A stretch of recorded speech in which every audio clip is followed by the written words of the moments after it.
Hello everyone, कैसे हो आप सब। मेरा नाम है शाश्वतपुरी और आज मैं दोबारा से आ गया हूँ आप सबके सामने। आज एक नया लेक्चर लेकर कंपोजिशन स्कीम का लेक्चर नंबर 4। और आज हम आगे का पढ़ेंगे। लास्ट क्लास में हमने जहाँ तक पढ़ा था पहले उसको देखते हैं, उसके बाद हम आगे चालू करते हैं क्या हमें पढ़ना है इस इस चैप्टर में। तो हमने देखो कंपोजिशन स्कीम का मतलब समझ लिया था। अभी तक बार बार मैं आपको 3 क्लास से बताया जा रहा हूँ। पहले मैं खुश था, फिर मैं उदास हूँ। पहले मैं उदास था, फिर मैं खुश हुआ। और कंप्लाइंस बर्डन मेरा कम हुआ, आईटीसी नहीं मिल रहा मुझे कंपोजिशन स्कीम में। ये सब कुछ अब मैं दोबारा नहीं बोलूँगा। जिसको इसमें डाउट है वो एक बार पुराने लेक्चर्स देख सकता है, ठीक है। और अब देखो यहाँ पर कल हम डिस्कस कर रहे थे, हमने एलिजिबिलिटी डिस्कस कर ली थी कंपोजिशन स्कीम की। पहले हमने नोटिफाइड रेट भी डिस्कस कर लिया था एज पर सेक्शन 10(1). हमने नोटिफाइड रेट के बाद हमने कब वो इन एलिजिबल हो जाएगा ये भी हमने डिस्कस कर लिया था कि जिसका जब उसका aggregate turnover in current financial year, जब उसका aggregate turnover in current financial year 1.5 crore से बढ़ जाएगा, 1.5 करोड़ से बढ़ जाएगा as per limit specified in section 10(1), उस केस में वो इन एलिजिबल हो जाएगा। इन एलिजिबल हो जाएगा, हमने ये भी पढ़ लिया था। एक बार हल्का सा आपको याद दिला रहा हूँ, ठीक है। मैं वो नहीं खोल रहा नोट्स, हम बात कर रहे हैं आपस में बस अभी, ठीक है। और एक अब हम यहाँ पर पढ़ रहे थे कम एलिजिबिलिटी। यहाँ पर हम क्या पढ़ रहे थे? Eligibility, sorry, conditions for availment of ITC. Condition क्या है? आप अवेल कौन से कंडीशंस पर कर सकते हो? एक मैंने आईटीसी बोल दिया, शिट, आईटीसी नहीं बोलना, हाँ sorry. Conditions for composition scheme, मेरा लेजर बनिए देखो।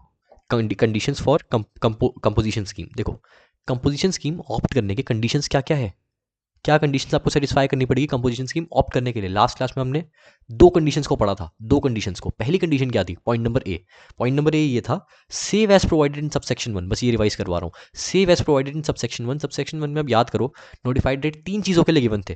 नोटिफाइड रेट 3 चीज़ों के लिए गिवन थे। पहला मैन्युफैक्चरर्स, दूसरा रेस्टोरेंट केटरिंग सर्विस, तीसरा ट्रेडर, अदर या फिर अदर सप्लायर्स। ट्रेडर, उसको मैं ट्रेडर बोल रहा हूँ, ठीक है। अदर सप्लायर्स, तो रेस्टोरेंट तो सर्विस है ना, रेस्टोरेंट केटरिंग या फिर मेस की तो सर्विस हुई ना। तो यहाँ पर हम बोल रहे हैं save as provided in subsection 1, जिसमें रेस्टोरेंट केटरिंग सर्विस है, he shall not be engaged in supply of service. मतलब रेस्टोरेंट केटरिंग सर्विस के अलावा अगर वो कोई और सर्विस दे रहा है कंपोजिशन डीलर, तो वो एलिजिबल नहीं है, वो एलिजिबल नहीं है to opt for composition scheme, ठीक है। यहाँ पर ये लिखा है, save as provided in subsection 1 ही shall not be engaged in supply of service, ठीक है। ये हो गया। पॉइंट नंबर बी क्या था? He shall not be engaged in making supply of goods और service which are not leviable to tax. मतलब नॉन टैक्सेबल सप्लाई में नहीं इन्वॉल्व होना चाहिए कंपोजिशन डीलर, ठीक है। कंपोजिशन स्कीम जो ऑप्ट कर रहा है बंदा, वो नॉन टैक्सेबल सप्लाई पर नहीं इन्वॉल्व होना चाहिए। अब याद करो, मैंने बोला था आपको, मैं ये एक लॉजिक बाद में समझाऊंगा कि एग्रीगेट टर्नओवर में मैंने बोला 4 चीज़ें आ रही है मोटा मोटी। एग्जाम सप्लाई को अगर हम फर्दर बाइफरकेट ना करें तो, ठीक है, 4 चीज़ें आ रही है। लेकिन जब हमने वो पढ़ा मैन्युफैक्चरर में एग्रीगेट टर्नओवर में क्या आएगा नोटिफाइड रेट के केस में, और जब हमने वो पढ़ा कि रेस्टोरेंट केटरिंग और मेस सर्विस में एग्रीगेट टर्नओवर के बाइफर्केशन में क्या क्या आएगा। अरे सर क्या कह रहे हो, दिखाओ ना थोड़ा स्क्रीन पे, दिखाता हूँ। मैं थोड़ा ना जान के नहीं कर रहा था ताकि मेरा भी दिमाग की एक साइज़ हो और आपकी भी हो, क्योंकि जब हम स्क्रीन पर देखते हैं तो आप ऑटोमेटिक उस चीज़ को कैच करते हो, राइट। तो मैं अपना भी टेस्ट ले रहा हूँ, आपका भी टेस्ट ले रहा हूँ एक तरीके से। चलो आगे बढ़ते हैं, कोई बात नहीं। मुझे लगता है कि दिखाना ही बेटर रहेगा यहाँ पर स्क्रीन पर आपको सारी इन्फॉर्मेशन, राइट। तो चलो, नोटिफाइड रेट, देखो मैंने क्या बताया था आपको यहाँ पर, एग्रीगेट टर्नओवर इन स्टेट की बात कर रहा हूँ, इन स्टेट की। देखो यहाँ पर ऑल टैक्सेबल सप्लाई एक, ये मान लो एग्जाम सप्लाई, दूसरी ये एग्जाम सप्लाई के अंदर फर्दर बाइफर्केशन है, इसको अब इग्नोर मारो।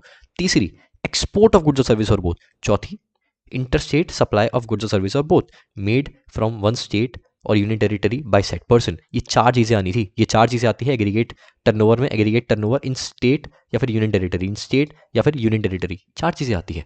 लेकिन मैंने आपको बताया था, मैंने आपको ये लिखवाया था और बताया था कि नोटिफाइड रेट के केस में जब मैं आपको बता रहा था कि 1% लगेगा मैन्युफैक्चरर, 5% लगेगा रेस्टोरेंट केटरिंग सर्विस, ढाई ढाई, है ना। अभी इंटरस्टेट भी अलाउड नहीं होता कंडीशन में, outward supply, interstate outward supply, अभी बताऊंगा आपको, रुको। तो यहाँ पर मैन्युफैक्चरर जो है 0.5 ले रहा है। मैंने बोलता टर्नओवर, टर्नओवर पे लगेगा ये 1%, टर्नओवर पे लगेगा ये 1%, ठीक है। तो टर्नओवर में क्या इंक्लूड होगा? मैंने यहाँ पे बताया था आपको, टैक्सेबल इंक्लूड होगा, taxable supply, nil rate include होगा, नील रेट इंक्लूड होगा, और एग्जाम सप्लाई इंक्लूड होगा टर्नओवर में, ठीक है। मैंने आपको बताया था, नीचे एग्जाम्पल भी करवाया था मैंने आपको, ठीक है। तो आपके दिमाग में क्वेश्चन आ रहा होगा, ऊपर आपने एग्रीगेट टर्नओवर में इतना बड़ा बड़ा लिखवा दिया ये 4 चीज़ें, लेकिन नीचे आप बस ये 3 चीज़ें बोल रहे हो, नीचे आप बस ये 3 चीज़ें बोल रहे हो। ध्यान से देखो इसमें क्या इंक्लूड नहीं है, इसमें क्या इंक्लूड नहीं है, ध्यान से सोचो क्या नहीं है इंक्लूड। इसमें नॉन टैक्सेबल सप्लाई इंक्लूड नहीं है। क्यों इंक्लूड नहीं है? क्योंकि कंडीशंस फॉर अवेलमेंट, नहीं सॉरी, हाँ कंडीशंस फॉर, ये देखो, हाँ क्या लिखा है, conditions for availment of composition scheme में यहाँ पर साफ साफ लिखा है, साफ साफ लिखा है, he shall not be engage in making supply of goods which are not leviable to tax, मतलब वो नॉन टैक्सेबल सप्लाई नहीं होने चाहिए, वो नॉन टैक्सेबल सप्लाई नहीं होने चाहिए जिस पर वो रजिस्टर्ड पर्सन डील कर रहा है, वो नॉन टैक्सेबल सप्लाई नहीं होने चाहिए। अगर वो नॉन टैक्सेबल सप्लाई में डील कर रहा है रजिस्टर्ड पर्सन, तो वो आरपी अगर डील कर रहा है नॉन टैक्सेबल सप्लाई में, तो कंपोजिशन स्कीम लेने के लिए एलिजिबल ही नहीं है, एलिजिबल ही नहीं है। ये समझाना था मुझे आपको। मोटा मोटी यहाँ पे नॉन टैक्सेबल सप्लाई इंक्लूड नहीं किया गया है, ठीक है। यहाँ पर अब समझ आया मैंने वहाँ पे 3 चीज़ें क्यों लिखी है। मोटा मोटी एक लॉजिक था जो कि मैं आपको आज समझाता तो बेटर रहता, आज समझाया है बेटर रहा है, बिकॉज कल अगर मैं आपको लॉजिक बताता कंडीशंस और ऑफ अवेलमेंट में पॉइंट नंबर बी में है कि नॉन टैक्सेबल सप्लाई इंक्लूड नहीं होना चाहिए, तो आपको लगता है यार सर क्या बोल रहे हो। इसीलिए मैंने आपको बस लिखवा के छोड़ दिया और आज मैंने आपको समझाया। अगर अभी भी कोई डाउट हो, आप मुझे डिस्क्रिप्शन पर मेरा नंबर है, मुझे व्हाट्सएप पर मैसेज कर सकते हो, या फिर कमेंट पर आप मुझे डाउट लिख सकते हो मेरा, जो भी आपको मुझसे हो, ठीक है, इस कंसेप्ट से रिलेटेड। अब हाँ, अब सुनो, एक बार दोबारा रिपीट कर रहा हूँ लास्ट टाइम, ठीक है। मैंने एग्रीगेट टर्नओवर में 4 चीज़ें लिखवाई, 4 थिंग्स, ठीक है, मोटा मोटी। एग्जाम सप्लाई को अगर फर्दर 3 पार्ट में बाइफरगेट ना करे तो, लेकिन एग्रीगेट टर्नओवर मैंने 3 चीज़ें लिखवाई बस।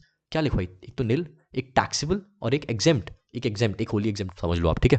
तो मतलब 3 चीज़ें लिखवाई और वहाँ पर 4 चीज़ें। यहाँ पर नॉन टैक्सेबल सप्लाई इंक्लूड नहीं है, क्योंकि नॉन टैक्सेबल सप्लाई वैसे इंक्लूड नहीं हो सकता। नॉन टैक्सेबल सप्लाई में नॉन टैक्सेबल सप्लाई में तो डील ही नहीं कर सकता ना, नॉन टैक्सेबल सप्लाई में तो डील ही नहीं कर सकता कंपोजिशन डीलर, इसीलिए उसको इंक्लूड नहीं किया। जब उसको मतलब डील ही नहीं कर सकता तो हम उसको इंक्लूड क्यों करेंगे, खुद सोचो।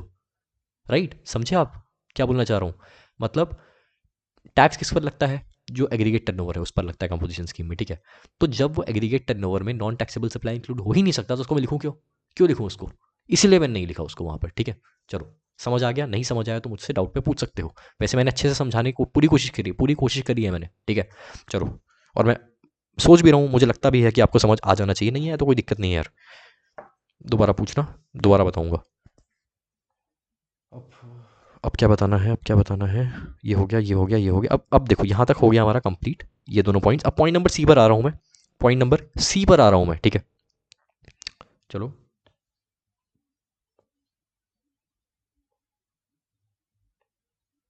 हम्म,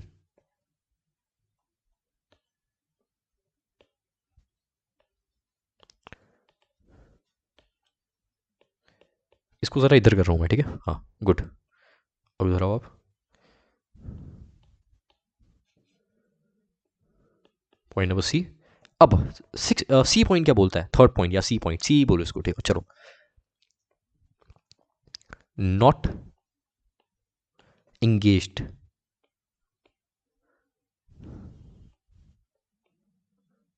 not engaged in making interstate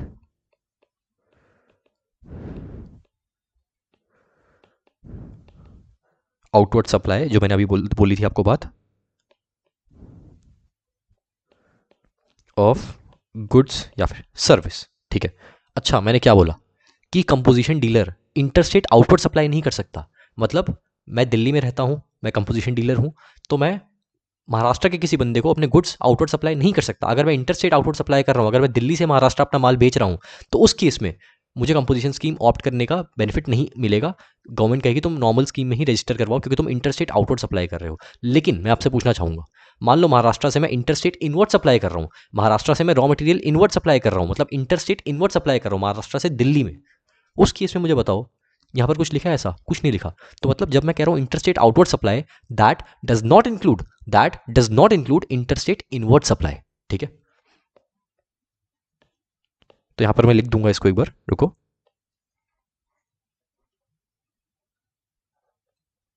हे भगवान,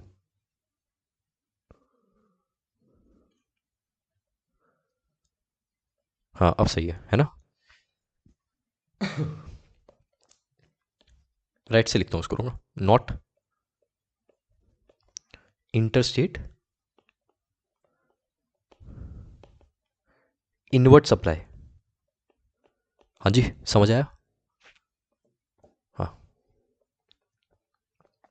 अब इसके बाद E point, D point, sorry, E बोल रहा हूँ।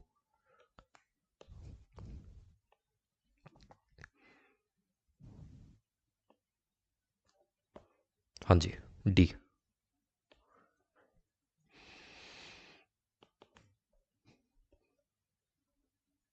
इसको ब्लू से लिखूंगा यहाँ पे, not engaged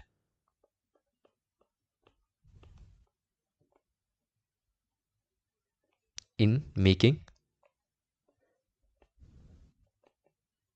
supply of goods या फिर सर्विस थ्रू ईसीओ। ईसीओ हमने याद है पढ़ा था आरसीएम में, मतलब रिवर्स चार्ज मैकेनिज्म के रिवर्स चार्ज मैकेनिज्म का सेक्शन क्या था, इसी बहाने याद करते हैं। सेक्शन 9 ईसीओ क्या था, उसमें क्या सेक्शन पढ़ते हैं हमने, सेक्शन 9 सब सेक्शन 3 पढ़ा था, नोटिफाई किया है गुड सर्विस गवर्नमेंट ने। सेक्शन 9(4) जो कि बीकॉम के लिए रेलिवेंट नहीं है या फिर बीबीए के लिए रेलिवेंट नहीं है, वो पढ़ा था हमने। पढ़ा ही नहीं था हमने, बस जानना था वो क्या है, कि अगर आप अनरजिस्टर्ड पर्सन से डील कर रहे हो तो उस केस में भी आरसीएम अप्लाई हो सकता है कुछ केसेस में, ठीक है। और सेक्शन 9(5) था ईसीओ, ठीक है, एक इलेक्ट्रॉनिक कॉमर्स ऑपरेटर। बस दिमाग की एक्सरसाइज। चलो, रिक्वायर्ड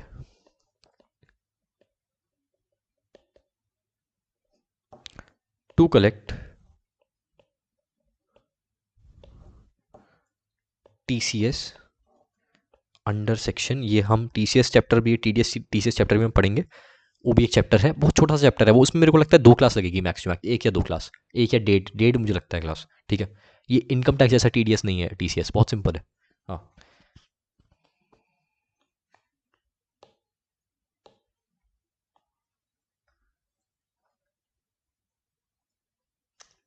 क्या हो रहा है ये, मेरे को लगता है ना मैं गलत तरीके से लाइन बना रहा हूँ, इस चक्कर में दिक्कत हो रही है।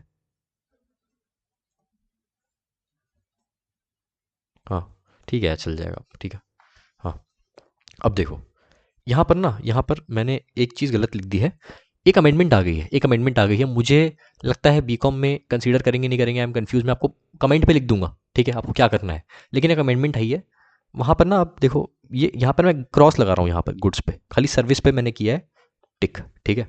सुनो, कुछ रीज़न है, अब समझाऊंगा आपको, रुको। अब सुनो, इस पॉइंट को समझना है। He shall not be engaged in making supply of goods और service through ECO which are required to collect tax, which are required to collect tax at source, which is TCS. TCS is tax at source, tax collected at source, ठीक है। तो इसको बोलते हैं tax collected at source, TCS को, ठीक है। Under section 52, under section 52, दोबारा पढ़ रहा हूँ। he shall not be engaged in making supply of goods or service through ECO, that is electronic commerce operator, which is required to collect TCS under 52। मतलब composition dealer अपने goods या फिर service electronic commerce operator for example Amazon से ना बेच रहा हो, जिसको टीसीएस कलेक्ट करना है अंडर सेक्शन 52, ठीक है। इलेक्ट्रॉनिक कॉमर्स ऑपरेटर को कुछ टीसीएस भी कलेक्ट करना होता है। इलेक्ट्रॉनिक कॉमर्स ऑपरेटर को टीसीएस चैप्टर में पढ़ेंगे हम, कि इलेक्ट्रॉनिक कॉमर्स ऑपरेटर को किस अमाउंट पे और कितने रेट पे और कब कब टीसीएस कलेक्ट करना पड़ता है, ये हम पढ़ेंगे, ठीक है। किस रेट पे, किस अमाउंट पे, क्या सेक्शन तो पढ़ लिया हमने 52, ठीक है। तो हम ये टीसीएस चैप्टर में पढ़ेंगे इन डिटेल, ठीक है। तो यहाँ मैं बस आपको इतना बताना चाहता हूँ कि composition dealer shall not be engaged in making supply of goods और service through electronic commerce operator which is required to collect tax at source, that is TCS under section 52, ठीक है। समझे मेरी बात, मतलब इन शॉर्ट, अगर मैं composition dealer हूँ, मैं अपने सर्विस या अपने गुड्स अमेजोन से नहीं बेच सकता, क्योंकि अमेजोन को टीसीएस कलेक्ट करना है अंडर सेक्शन 52, जीएसटी का टीसीएस कलेक्ट करना है अंडर सेक्शन 52, ठीक है। समझे मैं क्या कह रहा हूँ, ओके। लास्ट टाइम कह रहा हूँ, अगर मैं कंपोजिशन डीलर हूँ तो मैं अपने गुड्स और सर्विस ईसीओ यानी कि अमेजोन से नहीं बेच सकता, अगर अमेजोन को टीसीएस कलेक्ट करना है अंडर सेक्शन 52। अगर टीसीएस कलेक्ट करने की लाइबिलिटी नहीं है अमेजोन की, उस केस में मैं सप्लाई कर सकता हूँ, लेकिन ऐसा होता नहीं है जनरली, ठीक है। और सुनो, एक और चीज़ बोल रहा हूँ मैं, अब ये अमेंडमेंट आई है, उस अमेंडमेंट में ये कहा गया है, मान लो मैं छोटा कंपोजिशन डीलर हूँ और आज पूरा ऑनलाइन का ज़माना है, ठीक है, पूरा ऑनलाइन का ज़माना है, और ऑनलाइन के ज़माने होने के चक्कर में काफ़ी सारे जो रिटेलर्स हैं, काफ़ी सारे होलसेलर्स हैं, वो ऑनलाइन अपने आप को लिस्ट कर रहे हैं। वो होलसेलर्स और वो रिटेलर्स भी लिस्ट कर रहे हैं जिनकी aggregate turnover is less than 1.5 crore या फिर equal to less than 1.5 crore, समझो, ठीक है। लिमिट 1.5 करोड़ तक की है, 1.5 करोड़ भी हो तो कोई दिक्कत नहीं है, you can avail this particular benefit of composition scheme, ठीक है, कोई दिक्कत नहीं है। लेकिन बहुत सारे ऐसे डीलर्स हैं, बहुत सारे ऐसे रिटेलर्स हैं, होलसेलर्स हैं, जो कि कंपोजिशन स्कीम ऑप्ट करना चाहते हैं, लेकिन वो इलेक्ट्रॉनिक कॉमर्स ऑपरेटर के थ्रू अपने गुड्स बेच रहे हैं। ध्यान से सुनना मैंने क्या बोला, अपने गुड्स बेच रहे हैं, सर्विस नहीं कह रहा मैं, अपने गुड्स बेच रहे हैं। फॉर एग्जाम्पल जीन्स, नोरा का एग्जाम्पल नहीं, नोरा तो बहुत बड़ी प्लेयर है, ठीक है। फॉर एग्जाम्पल जीन्स, ठीक है। जीन्स की मैं अगर बात करूं, अगर मैं कंपोजिशन डीलर हूं, मेरी एग्रीगेट टर्नओवर अभी 20 लाख है और मैं ईसीओ के थ्रू माल बेच रहा हूं, ठीक है। मैं गवर्नमेंट के पास जाता हूँ, गवर्नमेंट यार मैंने क्या गुनाह कर दिया है, ऐसा क्या गुनाह किया मैंने कि आप कह रहे हो कि ईसीओ के थ्रू अगर मैं अपने गुड्स बेच रहा हूँ, अपनी जीन्स बेच रहा हूँ, तो आप मुझे बोलोगे कि आप कंपोजिशन स्कीम ऑप्ट ही नहीं कर सकते, फ्लैट रेट का बेनिफिट ले ही नहीं सकते, 1% का बेनिफिट ले ही नहीं सकते। तो मैं गवर्नमेंट से थोड़ा नाराज़ हो गया। गवर्नमेंट को लगा कि चलो यार, इतना नाराज़ शाश्वत को हम देख नहीं सकते। गवर्नमेंट ने बोला चल शाश्वत, कोई बात नहीं, एक काम करते हैं, अगर तू ईसीओ से गुड सप्लाई कर रहा है ना, अगर तू ईसीओ से गुड सप्लाई कर रहा है ना, तो तू कंपोजिशन स्कीम ऑप्ट कर सकता है। लेकिन याद रखियो शाश्वत, तू ईसीओ के थ्रू सर्विस सप्लाई नहीं करना चाहिए। ईसीओ के थ्रू सर्विस सप्लाई करेगा तो कंपोजिशन स्कीम तू ऑप्ट नहीं कर पाएगा। तो ये अमेंडमेंट नहीं आई है कि अगर आप ईसीओ के थ्रू गुड सप्लाई कर रहे हो, अगर ईसीओ के थ्रू आप गुड सप्लाई कर रहे हो, गुड्स, ठीक है, दैट इज जीन्स, जिसको टीसीएस कलेक्ट करना है अंडर सेक्शन 52, तो उस केस में कोई दिक्कत नहीं है, उस केस में कोई दिक्कत नहीं है, you can still avail the benefit of composition scheme. But if you are supplying service by way of electronic commerce operator that is Amazon, in that case आपको कंपोजिशन स्कीम का बेनिफिट नहीं मिलेगा, ठीक है, नहीं मिलेगा। और ऐसा क्यों हुआ सर?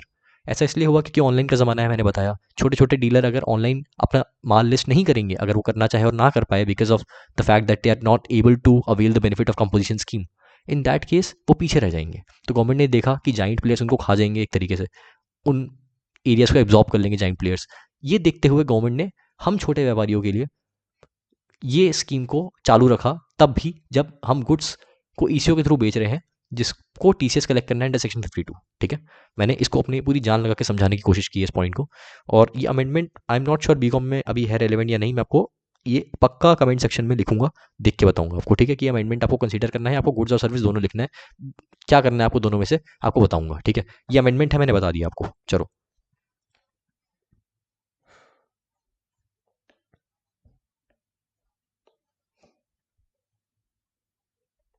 पॉइंट नंबर ई,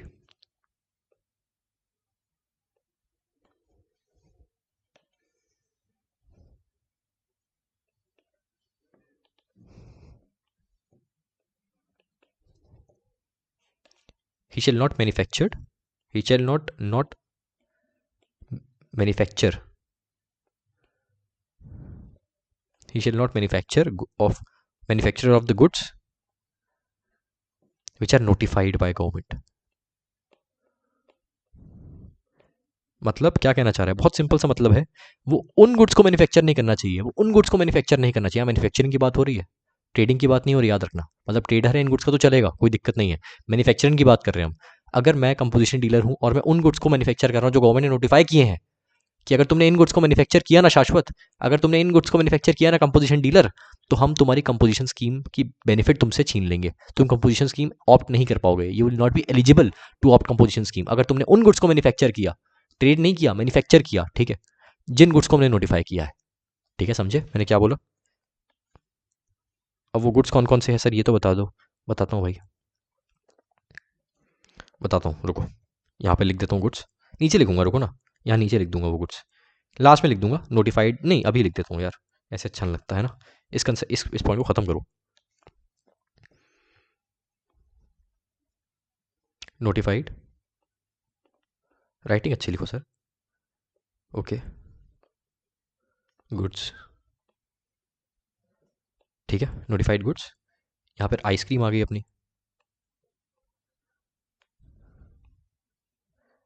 या फिर अपना ले लो other edible ice,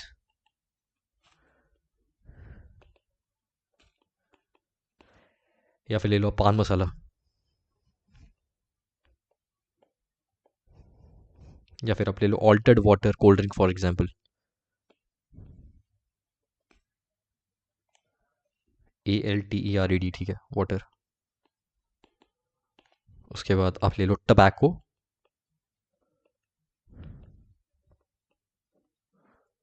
and its manufactured tobacco substitutes.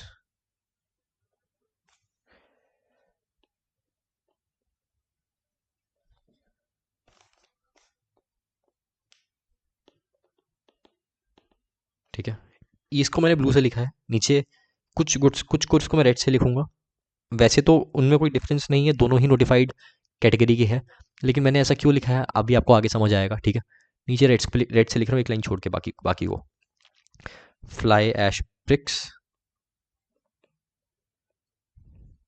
BRICS, या आइसक्रीम वाली ब्रिक ब्रिक नहीं है जो बिल्डिंग बनाने में ब्रिक यूज़ होती है, वैसी ब्रिक है, आप गूगल पे करोगे तो आपको मिल जाएगा, फ्लाई ऐश ब्रिक, ठीक है। फ्लाई ऐश एग्रीगेट्स,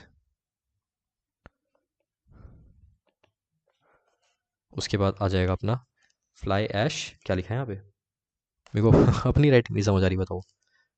अच्छा मैंने काट के लिख दिया, सॉरी। फ्लाई ऐश ब्लॉक्स, अच्छा ब्लॉक में ब्लैक्स क्या लिखा है, ब्लैक कहाँ से आ गया, ब्लॉक था वो, ओके।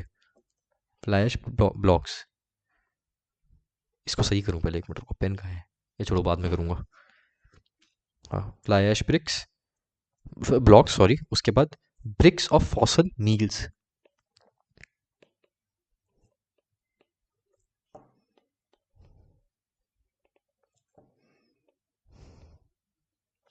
उसके बाद बिल्डिंग ब्रिक्स ले लो आप अपनी,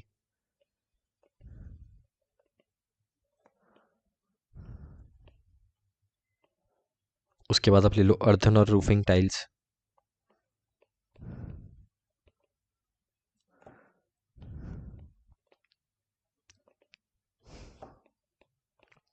ठीक है। तो ये कुछ गवर्नमेंट ने गुड्स नोटिफाई किए हैं कि अगर आप इनको मैन्युफैक्चर करते हो ना, दोबारा कह रहा हूँ, सिर्फ मैन्युफैक्चर की बात कर रहा हूँ, ट्रेडिंग की बात नहीं कर रहा। ट्रेडिंग अलग होती है, मैन्युफैक्चरिंग अलग होती है। डिफरेंस क्या होता है सर? मान लो मैं मैन्युफैक्चर कर रहा हूँ, मतलब मैं इन गुड्स को मैन्युफैक्चर कर रहा हूँ, बना रहा हूँ, ठीक है। लेकिन अगर मैं ट्रेड कर रहा हूँ तो मैं किसी मैन्युफैक्चरर या किसी होलसेलर से खरीद रहा हूँ और बस इनको बेच रहा हूँ, जिस भी फॉर्म में है उसी फॉर्म में इनको बेच रहा हूँ आगे डायरेक्ट कस्टमर को, फॉर एग्जाम्पल, ठीक है। तो ये ट्रेडिंग है, और जो मैंने पहले बताया वो मैन्युफैक्चरिंग है। अगर मैं इन गुड्स को मैन्युफैक्चर कर रहा हूँ जो गवर्नमेंट ने नोटिफाई किए हैं, तो मैं कंपोजिशन स्कीम लेने के लिए एलिजिबल नहीं हूँ। अगर मैं इन गुड्स को, ये जो गुड्स मैंने लिखे हैं, ये जो गुड्स मैंने लिखे हैं यहाँ पर, इनको मैन्युफैक्चर कर रहा हूँ, तो I am not eligible to opt for composition scheme because I am a manufacturer of the goods which are notified by the government. So composition dealer shall not manufacture the goods which are notified, and notified goods are ये वाले सारे, ठीक है।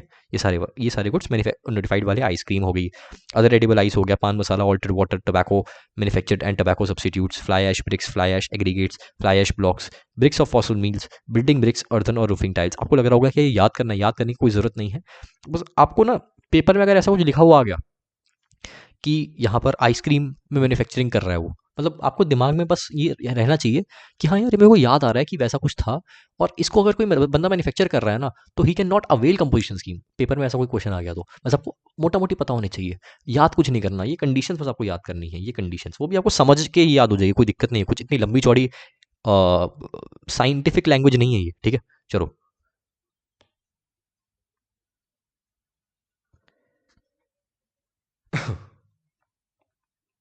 हम्म, चलो last point, that is F.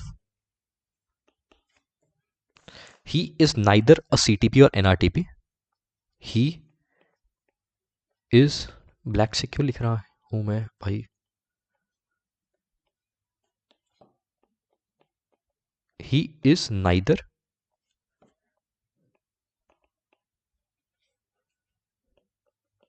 CTP और NRTP. NRTP CTP क्या होता है सर, बताता हूँ, रुको।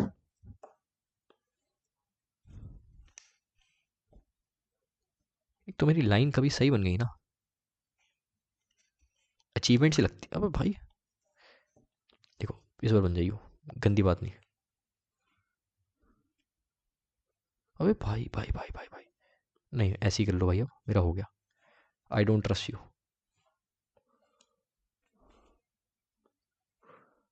गुड, चलो। ही इज नाइदर सीटीपी और एनआरटीपी। सीटीपी की फुल फॉर्म होती है कैजुअल टैक्सेबल पर्सन, एनआरटीपी की नॉन रेजिडेंट टैक्सेबल पर्सन। तो सीटीपी और एनआरटीपी क्या होते हैं, हम इसको वैसे तो रजिस्ट्रेशन चैप्टर में अलग से पढ़ेंगे कि क्या होते हैं, लेकिन आप समझ लो ये ऐसे बंदे हैं यहाँ पर जो कि टेम्पररी बेसिस पे रजिस्ट्रेशन लेते हैं, ठीक है। और इनका फिक्स्ड प्लेस नहीं है इंडिया में, नहीं सॉरी, फिक्स प्लेस नहीं है एनआरटीपी का, इंडिया में फिक्स प्लेस नहीं है, और वैसे फिक्स प्लेस नहीं है कैजुअल टैक्सेबल पर्सन का। हम इसको इन डिटेल पढ़ेंगे, मतलब इन शॉर्ट आप ये समझ लो, जो ये वो लोग हैं जो अभी टेम्पररी बेसिस पे रजिस्ट्रेशन ले रहे हैं, कुछ ऐसा समझ लो। कुछ ऐसे लोग हैं सीटीपी एनआरटीपी जो टेम्पररी बेसिस पे रजिस्ट्रेशन ले रहे हैं, इनको इन डिटेल हम पढ़ेंगे रजिस्ट्रेशन चैप्टर में, ठीक है।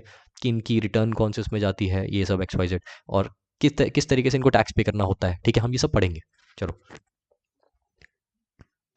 इस पे क्वेश्चन भी आ जाता है, डिफाइन सीटीपी और एनआरटीपी पूरा पूरा, ठीक है। वो लोग, क्या लिखना, जोग, वो लोग जो टेम्पररी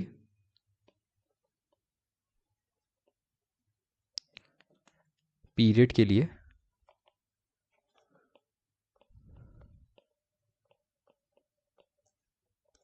रेज लेते हैं, रेज होते हैं।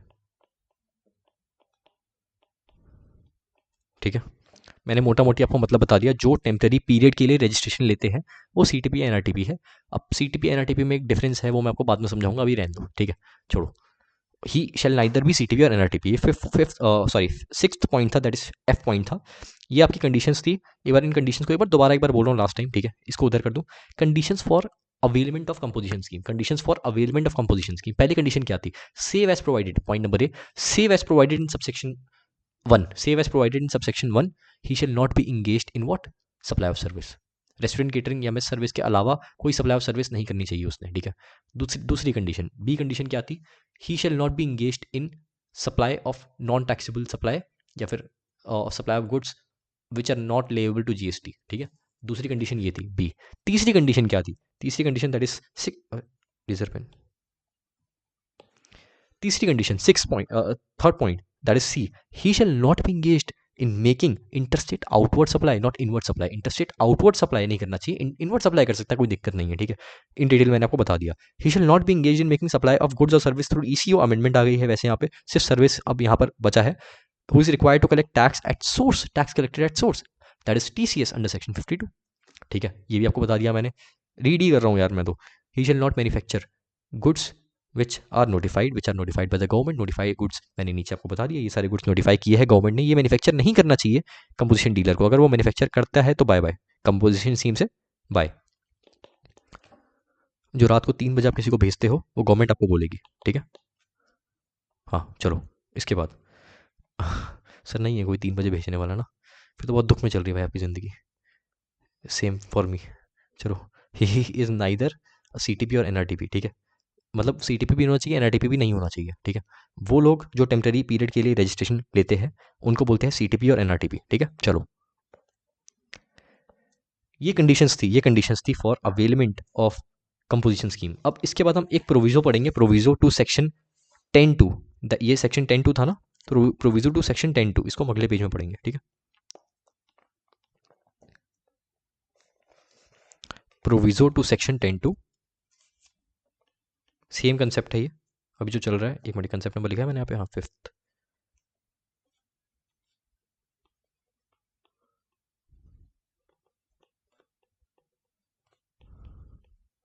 ठीक है, अब इसको मैं लिखवाऊंगा फिर आपको बताऊंगा, ऐसे लिखते लिखते ही समझ आ जाएगा, कोई ऐसे इसमें रॉकेट साइंस नहीं है इसमें भी। All registered person, that is RP, having same PAN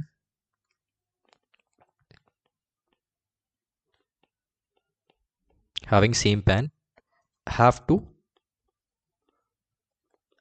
to opt for composition scheme, that is CS बोल रहा हूँ इसको। ठीक है, composition scheme। ठीक है, have to opt for composition scheme।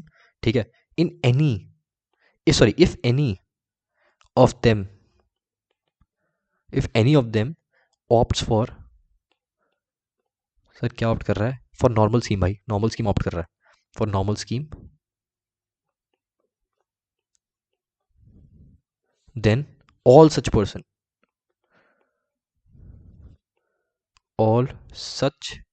persons become ineligible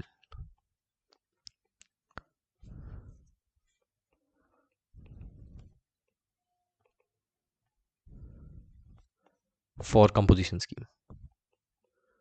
ठीक है, देखो क्या बोलना चाह रहा हूँ मैं, भाई क्या बोलना चाह रहा हूँ बताओ, what I am trying to से।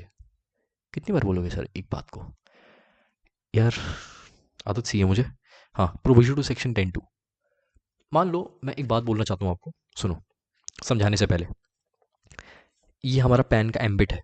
ठीक है, क्या लिख रहा हूँ, PN है, पैन का एम्बिट है। ठीक है, परमानेंट अकाउंट नंबर में एक परमानेंट अकाउंट नंबर में 3 RP ने रजिस्टर किया है, RP1, RP2 और RP3। मतलब एक पैन पे 3 लोगों ने रजिस्टर कर लिया, 3 लोगों ने कर लिया। तो अब क्या है, गवर्नमेंट ये बोल रही है भाई सुनो, मजाक नहीं चल रहा, अगर तुम्हें कंपोजिशन स्कीम का बेनिफिट लेना है और अगर एक पैन पे एक से ज़्यादा लोगों ने रजिस्टर किया हुआ है, ठीक है, तो उन तीनों को कंपोजिशन स्कीम लेना पड़ेगा, उन तीनों को कंपोजिशन स्कीम लेना पड़ेगा, ठीक है। अगर उनमें से किसी एक ने भी बोल दिया ना बाय बाय कंपोजिशन स्कीम को, अगर किसी ने एक ने ही बोल दिया कि बाय कंपोजिशन स्कीम को रात को 3 बजे, ठीक है, तो उस केस में क्या होगा, ये जो बाकी दोनों है ना, ये बाकी दोनों भी नॉर्मल स्कीम में आ जाएंगे अपने आप, ये बाकी दोनों भी नॉर्मल स्कीम में आ जाएंगे, ये भी इनएलिजिबल हो जाएंगे, इनएलिजिबल हो जाएंगे ये दोनों। गवर्नमेंट ये कह रही है ये भी इनएलिजिबल हो जाएंगे, ये बाकी दोनों भी। अगर किसी एक ने भी बाय बाय बोला ना हमें, किसी एक ने भी बाय बाय बोला ना हमारी प्यारी कंपोजिशन स्कीम को, हमारी प्यारी कंपोजिशन स्कीम को अगर किसी एक ने भी बाय बाय बोला जो कि सेम पैन में रजिस्टर है, तो बाकी दोनों को भी बाय बाय हम कर देंगे, बाकी दोनों को बाय बाय हम कर देंगे। गवर्नमेंट ये कह रही है कंपोजिशन स्कीम से। समझे आप मैं क्या बोल रहा हूँ? गवर्नमेंट की इंटेंशन आप समझे? गवर्नमेंट बाय बाय करना चाहती है आपको तब जब आपका दूसरा registered person under same PAN bye bye कर दे कंपोजिशन स्कीम को। तो ये प्रोविजन टू सेक्शन 10 सबसेक्शन 2 कहना चाहता है all registered person having same PAN have to opt for composition scheme. All registered person having same PAN have to opt for composition scheme. 3 है तो तीनों को ऑप्ट करना पड़ेगा भाई। If any of them opts for normal scheme, if any of them, RP1 ने opt कर लिया, बाय बाय बोल दिया, any of them opt for normal scheme, then all such person RP1, RP2 sorry and RP3 shall be ineligible. ये दोनों को भी bye by government कर देगी। ये खुद बाय बाय कर रहा है, मान लो ये खुद बाय कर रहा है खुद, और यहाँ पर गवर्नमेंट बाय कर रही है, डिफरेंस ठीक है। चलो ये आपको बताना चाहता था, इसके अलावा इसमें समझने का कुछ नहीं है। चलो मार्जिनल सर्विस, अब मार्जिनल सर्विस की हम बात करेंगे। एक लाइन बना रहा हूँ, सेम कंसेप्ट चल रहा है अभी, बस ये लास्ट चीज़ है इस कंसेप्ट की। Marginal service. सर कंसेप्ट पे कंसेप्ट आए जा रहे हैं। अरे इंटरेस्टिंग लग रहा है तुम्हें, एक बात बताओ, इतना इंटरेस्टिंग लग रहा है ये नहीं? सर आप तो पढ़ा रहे हो भाई, तुम पढ़ा के देखो एक बार, समझ आएगा तुम्हें। मार्जिनल नल सर्विस, चलो मार्जिनल सर्विस, मार्जिनल सर्विस पहले लिखवा रहा हूँ इसको, ठीक है। Composition scheme that is CS, computer science नहीं है भाई ये, ठीक है। कंपोजिशन स्कीम होती है किसके लिए? गुड्स के लिए होती है, गुड्स के लिए। और किसके लिए होती है? Restaurant service for example, rest service नहीं, सही से लिखो सर, रेस्ट रूम समझ देंगे हम।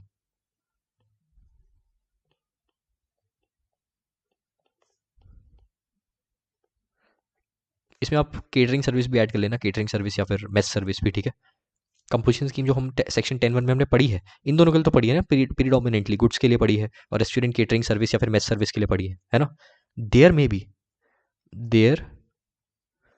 मे be cases where CD that is composition dealer engaged in supply of service, engaged in supply of service। लेकिन पॉइंट नंबर 1 क्या था? पॉइंट नंबर A क्या था? Conditions for availment of composition scheme. वो तो ये कह रहा था ना कि आप सर्विस में नहीं डील कर सकते, सर्विस में नहीं डील कर सकते अदर देन रेस्टोरेंट, केटरिंग और मेस, ठीक है।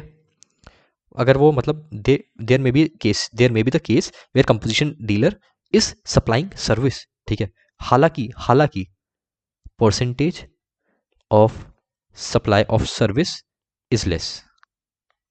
सर्विस पे तो डील कर रहा है लेकिन परसेंटेज बहुत कम है, परसेंटेज बहुत कम है। तो गवर्नमेंट ने बोला यहां पर with a view to enable taxpayers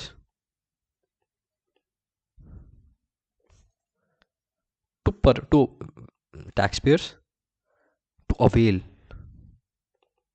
composition scheme proviso 210(1) permits marginal supply of service।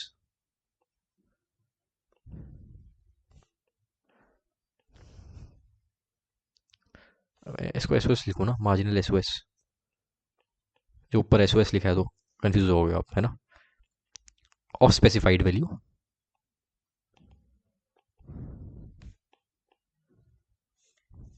along with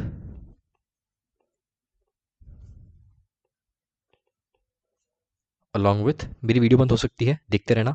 बस ये चीज़ पढ़ेंगे, उसके बाद अगली क्लास में कितने पेज बचे हैं? अगली क्लास में चैप्टर खत्म है, ये वाला पूरा चैप्टर खत्म है अगली क्लास में, ठीक है। चलो along with supply of goods या फिर रेस्टोरेंट केटरिंग सर्विस या फिर रेस्टोरेंट सर्विस। रेस्टोरेंट सर्विस में जो मैं लिख रहा हूँ यहाँ पर, आप केटरिंग और मेस सर्विस भी मानना, ठीक है। चलो अब सुनो, और यहाँ पर एक और चीज़ लिख देता हूँ, रुको एक मिनट। स्पेसिफाइड वैल्यू क्या है वो, स्पेसिफाइड वैल्यू मैंने कहाँ लिखा था, ये स्पेसिफाइड वैल्यू क्या है।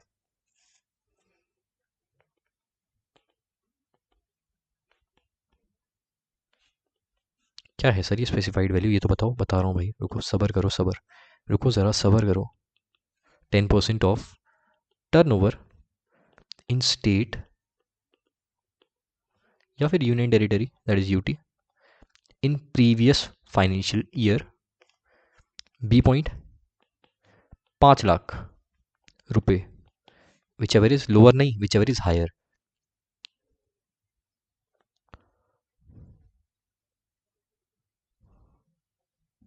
रुको यार,